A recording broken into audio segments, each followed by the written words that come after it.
हमारे साथ हैं वैभव त्रिपाठी, कांग्रेस के प्रवक्ता हैं, और थोड़ा सा हम बात करेंगे कि जिस तरीके से सूरत में निर्विरोध चुन लिए गए मुकेश दलाल, क्या मानते हैं वैभव जी, जो जिस तरीके से जो घटना घटी है वहाँ पे जिस तरीके से सांसद निर्विरोध चुन लिए गए मुकेश दलाल? देखिए, ऐसा है कि आज जब सरकार हर मामले में विफल है तो सरकार हथकंडे अपना रही है। जिस प्रकार से वो पर्चा रद्द हुआ, बाकी लोगों के ऊपर दबाव बना के पर्चा वापस करवाया गया और उसके बाद निर्विरोध चुनने का स्वान रचा गया। जबकि मुझे तो लगता है कि अगर नोटा भी है तो नोटा को भी एक कैंडिडेट के रूप में मानिए चुनाव करा देते, आपको समझ आ जाता कि नहीं कितने लोग नोटा के पक्ष में हैं और कितने लोग भाजपा के पक्ष में हैं। दूध का दूध, पानी का पानी हो जाता। लेकिन मुझे ये लग रहा है कि सरकार खरीद फरोख्त, डर दिखाना, ये सब हथकंडे अपना रही है और ये खुला मामला है। अब आप देख सकते हैं कि हम भ्रष्टाचार किसको कहते हैं? यही ना कहते हैं कि कोई अधिकारी पैसे लेके टेंडर अलॉटमेंट करता है, ये भ्रष्टाचार है। अब ये सरकार खुद यही कर रही है। एयरटेल से 150 करोड़ का चंदा लिया, उसको 5G का जो सैटेलाइट इंटरनेट का स्पेक्ट्रम था दे दिया, बिना ऑप्शन, नीलामी, ना ही कोई बोली, कुछ नहीं। तो ये सरकार भ्रष्टाचार में आकंठ डूबी हुई है और प्रधानमंत्री नरेंद्र मोदी जी को एहसास हो चुका है कि सरकार जा रही है, क्योंकि जितना हम मनमानी कर सकते थे कर चुके हैं, जितना तानाशाही कर सकते थे कर चुके हैं, और जनता हमारे इस असली चेहरे को देख चुकी है, पहचान चुकी है, और इस बार सत्ता से हम बेदखल हो रहे हैं। तो सत्ता से बेदखल होने की स्थिति में उनको सत्ता जाने का तो डर है ही है। एक डर और है कि जब सरकार जाएगी तो जितनी जांचों को हमने दबाया है अपने सरकार में रहने के कारण, जांच होने ही नहीं दिया, वो नई सरकार आएगी तो सारे मामलों की जांच होगी। और जब जांच होगी तो बहुत बड़े बड़े मामले हैं जिसमें खुद प्रधानमंत्री नरेंद्र मोदी जी शामिल हैं। वही मुख्य व्यक्ति हैं जिन्होंने वो भ्रष्टाचार को कराया है। तो चाहे अडानी अंबानी का मामला हो, राफेल का मामला हो, पेगासस का मामला हो, और राज्यपाल सत्यपाल मलिक जी ने कहा जम्मू कश्मीर में 400 करोड़ रुपए उनको देने का ऑफर था, तो ये सारा उनको हटाया गया। उसके बाद वो टेंडर उन्हीं लोगों को दे दिया गया, जबकि सत्यपाल मलिक जी को कहा गया कि 400 करोड़ रुपए हम दे रहे हैं और उन्होंने मना कर दिया, कहा कि मैं नहीं लूँगा और ये प्रॉपर नियम से होगा। कि जो लोकतंत्र का ये जो पर्व वर्तमान समय में चल रहा है, आपको नहीं लगता है कि जो सूरत की जनता है उस लोकतंत्र पर्व से चूक गई?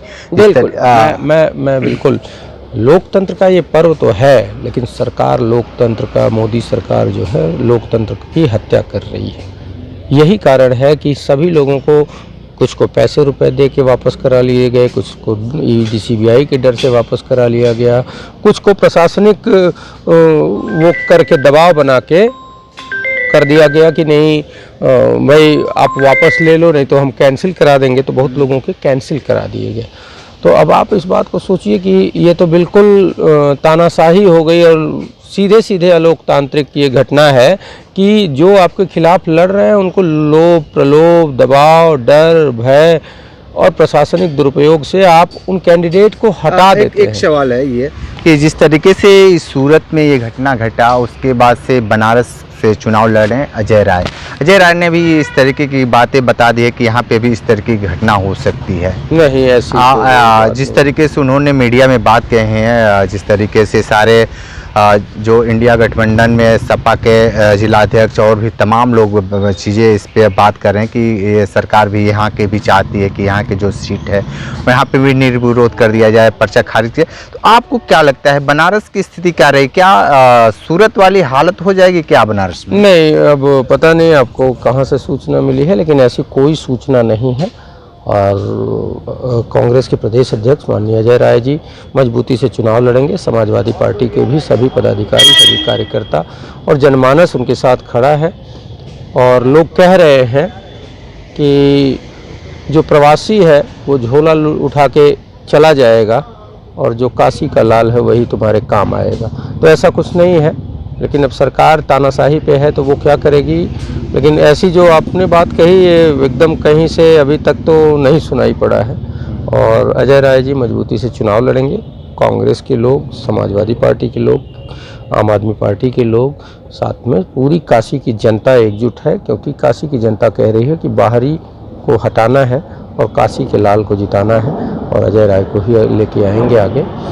अब पहले तो जो सरकार दिख रही है, जो माहौल बनता जा रहा है, 2 चरण के चुनाव के बाद जो फीडबैक मिला भाजपा के लोगों को, वो प्रधानमंत्री जी का जो भाषा का स्तर है वो गिरता जा रहा है। वो मंगलसूत्र पे आ जाते हैं। एक तरफ इंडिया गठबंधन है जो कि नौकरी की बात कर रहा है, रोजगार की बात कर रहा है, महिलाओं को अधिकार की बात कर रहा है, MSP के कानून की बात कर रहा है, पुरानी पेंशन योजना की बात कर रहा है, मतलब जनता के मुद्दों की बात कर रहा है। वहीं प्रधानमंत्री जी को मंगलसूत्र, मुसलमान, मटन, चिकन ये सब याद आ रहा है। तो इतने से आप समझ सकते हैं कि उनकी मानसिक स्थिति क्या है और वो बहुत दबाव में हैं, क्योंकि उनको दिख रहा है कि सरकार बदलने वाली है। अब वो कल का बयान मैं सुन रहा था कि वो कह रहे हैं कि मुझे ऐसा लगता है कि मैं बंगाल में पिछले जन्म में था या हो सकता है अगले जन्म में आऊँगा, तो अगला जन्म मेरा बंगाल में होगा। तो मुझे लगता है कि नहीं, वो अब इस तरीके काशी में आए तो काशी के लाल, फिर वहाँ के गए तो बंगाल, कनाडा में गए तो कहा मेरा बचपन का नाता है और पारिवारिक संबंध है कनाडा से। तो वो जहाँ जाते हैं ऐसे ही लोगों को बेवकूफ़ बनाते हैं, इमोशनल फूल बनाते हैं। लेकिन जनता बेवकूफ़ बनने वाली नहीं है। 2 बार आपको चांस देने के बाद, 10 साल की सत्ता के बाद आप ये बताने में असफल हैं कि आपने किया क्या है। आपने 10 साल में 20 करोड़ रोजगार देना था, आप 13 करोड़ लोगों को बेरोजगार कर गए हैं। किसानों की आय दोगुनी करने की बात की थी, किसानों की आय आधी हो गई है। इन सभी मुद्दों पे महंगाई बेहिसाब है। अब आप इस बात को, मंगलसूत्र की बात प्रधानमंत्री जी करते हैं, सोचिए 26,000 तोले का जो सोना था आज 75,000 तोला पहुंच गया है। गरीब आदमी उस मंगलसूत्र में सोने के लगाने में असमर्थ हो रहा है।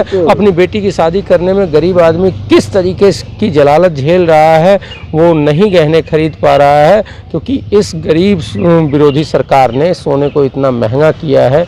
ब्लैक मनी का इन्वेस्टमेंट हो रहा है सोने में और सरकार कुछ नहीं कर रही है और सारा धन गरीबों का हक छीन के अडानी और अंबानी को देना चाहते हैं और कहते हैं कि कांग्रेस हिंदुओं का मुसलमानों को दे। हिंदुओं का नहीं, जो बड़े बड़े धनपशु हैं उनके ऊपर टैक्स लगना ही चाहिए। और उन धनपशुओं का जो पैसा है, जो 16 लाख 16.5 लाख करोड़ आपने 10 अमीर मित्रों का माफ़ किया है।